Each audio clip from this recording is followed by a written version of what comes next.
Baiklah, perkenalkan nama saya Hanif Rahman dengan NIM 24031133871 akan membedah jurnal tentang dampak transformasi ekonomi digital dalam upaya perkembangan ekonomi berkelanjutan. Di sini, saya mengambil jurnal dari seorang mahasiswa Universitas Muhammadiyah Sumatera Utara bernama Siti Rukmana Tanjung. Awalnya, beliau melakukan penelitian ini berdasarkan ekonomi digital yang saat ini sedang berkembang pesat di seluruh dunia. Terbukti dengan meningkatnya jumlah penggunaan internet yang terjadi di belahan dunia sana. Beliau juga mengatakan, di era revolusi saat ini, ekonomi digital merupakan proyeksi talenta baru yang dapat menginspirasi daya saing, terutama dalam sektor perekonomian ini. Nah, kita maksud dalam pendahuluannya, di sini dia menuliskan bahwasannya digital ekonomi atau ekonomi digital adalah usaha bisnis yang memanfaatkan kecerdasan buatan atau AI, Artificial Intelligence. Pergeseran dari proses bisnis manual ke otomatis dimungkinkan dalam ekonomi digital. Untuk mengelola bisnis mereka, pebisnis dapat mengendalikan sistem, lalu mengelolanya sesuai kehendak yang mereka inginkan. Teknologi ini sekarang dapat melakukan tugas-tugas operasional yang sering membutuhkan tenaga kerja, sehingga banyak beberapa terobosan termasuk teknologi informasi dan komunikasi, internet, serta platform online untuk memastikan efektivitasnya ekonomi model ini.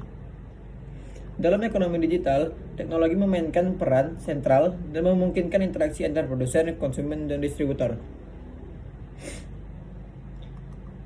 Lalu, ada beberapa faktor kenapa transformasi digital ini kedepannya bisa terlaksanakan. Pertama, transformasi digital dari manual ke digital ini banyak manfaatnya. Di sini beliau menuliskan bahwasannya manfaat ekonomi digital ini tidak hanya terbatas pada penghematan biaya dan waktu, tetapi juga memiliki implikasi yang lebih luas terhadap pertumbuhan ekonomi secara keseluruhan. Nah, beberapa manfaat tambahan dari ekonomi digital termasuk peningkatan efisiensi operasional, peningkatan akses global, inovasi produk dan layanan, peningkatan pengalaman konsumen, penciptaan peluang kerja baru, peningkatan kolaborasi dan jaringan, serta pengurangan dampak lingkungan. Tapi, dengan manfaat yang sebanyak itu juga, beliau juga menjelaskan ada beberapa tantangan ekonomi digital pada keamanan privasi dan data. Di sini, beliau menuliskan ada beberapa, yaitu pertama, ancaman keamanan siber dan risiko pelanggaran data dapat merusak kepercayaan konsumen dan menghambat pertumbuhan ekonomi digital. Kedua, ketimpangan digital. Maksudnya, ketimpangan dalam akses dan penggunaan teknologi digital antara wilayah, perkotaan, dan pedesaan serta antar kelompok sosial ekonomi yang berbeda dapat menghambat inklusi digital dan meningkatkan kesenjangan sosial. Ketiga, keterampilan digital. Di sini, tantangan terkait kurangnya keterampilan digital di kalangan tenaga kerja dapat memperhambat adopsi teknologi dan mengurangi daya saing. Lalu, perubahan pola konsumen dan preferensi pasar dapat menimbulkan tantangan bagi perusahaan dalam memahami kebutuhan dan keinginan. Nah, di sini beliau juga menuliskan beberapa metode penelitian tentang ekonomi digital ini. Beliau menuliskan bahwasanya metode penelitian dengan menggunakan metode kualitatif atau sejenis pengetahuan penelitian ilmiah yang bertujuan untuk memahami fenomena kontak sosial yang alam, mengutamakan proses komunikasi dan interaksi mendalam antara peneliti dan fenomena yang diteliti. Lalu, upaya pengembangan ekonomi ini berkelanjutan melalui inovasi ekonomi digital, e-commerce, dan s-commerce. Fungsi utama dari platform e-commerce adalah memungkinkan bisnis dan penjualan individu untuk menawarkan produk dan layanan secara online kepada pelanggan dengan lebih berfokus pada platform perdagangan mandiri tanpa interaksi sosial yang kuat. Maksudnya, kita bisa melakukan perdagangan tanpa harus melalui tatap mata antara pembeli dan penjual, sehingga terjadi keefisiensian antara waktu dan juga tenaga. Lalu, pengalaman pengguna dalam situs ini seringlah kita lebih fokus pada navigasi situs web dan kemudahan dalam menemukan produk. Dan juga dalam e-commerce, pengguna tidak hanya berinteraksi dengan toko online dan produk yang tersedia, tetapi juga dapat berinteraksi, berdiskusi, berbagi, dan memberikan review dan bahkan mempengaruhi keputusan pembelian orang di sekitarnya.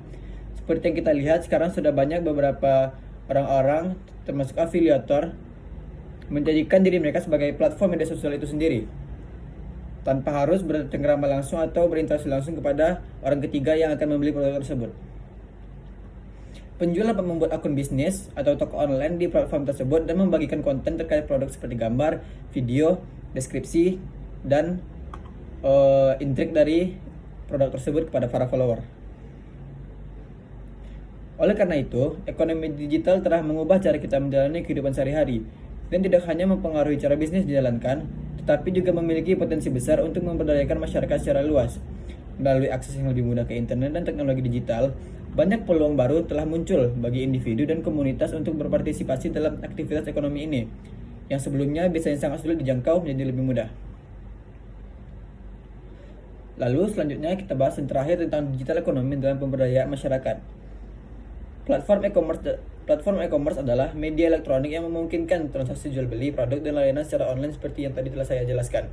Ini mencakup situs web dan aplikasi yang menyediakan katalog produk, keranjang belanja, pembayaran elektronik, dan proses pengiriman. Ada beberapa platform e-commerce yang terkenal seperti Tokopedia, Bukalapak, dan Shopee. E-commerce dan e-commerce membuka peluang bagi individu, pelaku usaha kecil dan menengah, serta ekosistem bisnis secara keseluruhan.